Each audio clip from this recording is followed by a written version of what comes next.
So I've got my folding chair here, and I'd love to tell you it's because I'm taking a break, but it's not. We're going to assume that you don't have a medicine ball, and you're looking around for something that can give you some resistance that we can do some weighted rotations with. And you know what? A folding chair can work. So here we are. What I want to do then is use this for my standing twists. So all I'm going to do, maybe I should pull it toward me, put one thumb right there so it doesn't open in air. I want to pivot, accelerate, and I want you to focus on my feet for a second. I want you to see that I'm not leaving my heels locked down. If you do that, you will hurt your back. But if you let that heel go, that backward heel go, your structures in your spine will accommodate one another. And now we can make this more challenging by accelerating. And I also want to make sure I'm turning my head with the chair, because otherwise this becomes an arm exercise, and we want it to be toenails to fingernails through the core exercise. So here. Now if you've got a medicine ball or an aqua bag or a dumbbell or a weight plate, all of those are good substitutions for the chair. I'm going to do a loop pattern. I'm going to do a loop. It's called a spiral loop. And what that means, it looks like a coil of a slinky or a spring. In other words, where these lines intersect is curvilinear. Okay, I'm going to do my first spiral loop with the loop part on the bottom, and then I'm just going to reverse it. So I'm going to go here with my weighted ball, my med ball, and again, a dumbbell would work. Heavy dumbbell can work for this.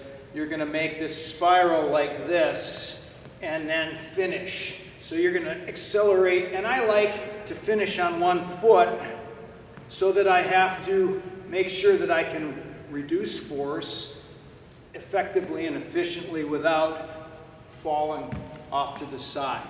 So I would call that a low spiral loop because the loop's on the bottom. So now I'm going to do a high spiral loop. I'm going to start high, I'm going to swing through and finish higher. This is pretty lightweight for this, but remember, you could also do the same thing with your folding chair resistance and even with the balance, and then I can go here,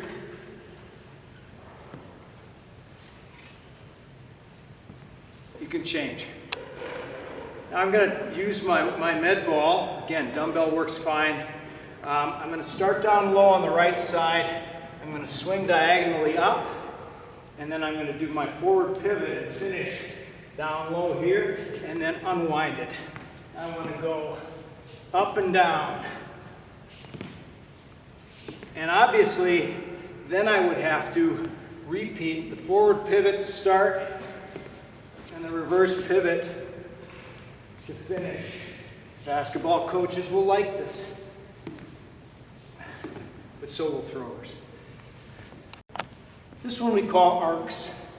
And what I do here is I want to line myself up on one of these boards. I want to go from behind my right knee straight up over the top of my head, over my shoulder seams, and finish down here behind my left knee.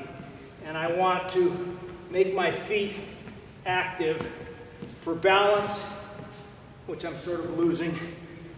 And I could even try to do this where eventually I'm landing and balancing and resisting and re-accelerating without having to put that other foot down. But the great thing is you always can. So if you stumble, and you will, you put that foot down and you restart. This is a loop pattern. I showed spiral loops. There are also cloverleaf loops, which look a lot like a highway interchange if you connected all four of them. In other words, there's a vertical and a horizontal. And there's also a linear loop, which is sort of like what I showed you with that hammer throw spin in a way. What I would want to do there is I'd want to go here, and then straight across, reach out. In other words, I'd want to stay over that line so that it looks like that. This is a ribbon loop. Think about a ribbon loop as the memorial ribbon, the AIDS ribbon, the cancer ribbon, or whatever. It starts down here, it loops up here and finishes here. You see them pinned to people's coats sometimes. That's the shape, that's the pattern we want. So I can do a high ribbon loop. And again, there's nothing magic about this. A 25-pound plate could work for this if you're strong enough to do it. So we're going to go here, up and down. What we have going here now is we've got one little pattern that lets us start, accelerate, flow, stop, start and re-accelerate the other way, and we're crossing the midline, which is really good, and we're also working in 3 planes. So that's a high ribbon loop. Let's go right away into a low ribbon loop. I'm going to start up here, I'm going to go down and across, and then finish up high. Watch the feet, watch the shift from one foot and hip to the other, and there's your low ribbon loop. Now let's tip it on its side. So here I'm starting here. This is a side ribbon loop. And all it is, if you follow this, all this is really is a figure 8, a lazy figure 8 that I'm sort of cutting the bottom part off so that I can add that stop and re-accelerate. I can do it that way, and then I can do it the other side. And remember, if you do have access to a dumbbell, you can reduce the weight, and I can take that dumbbell and I can do that side ribbon loop on the same side. In other words, the loop part with my right hand on the dumbbell is on the right, but then I can also put that loop over on the left.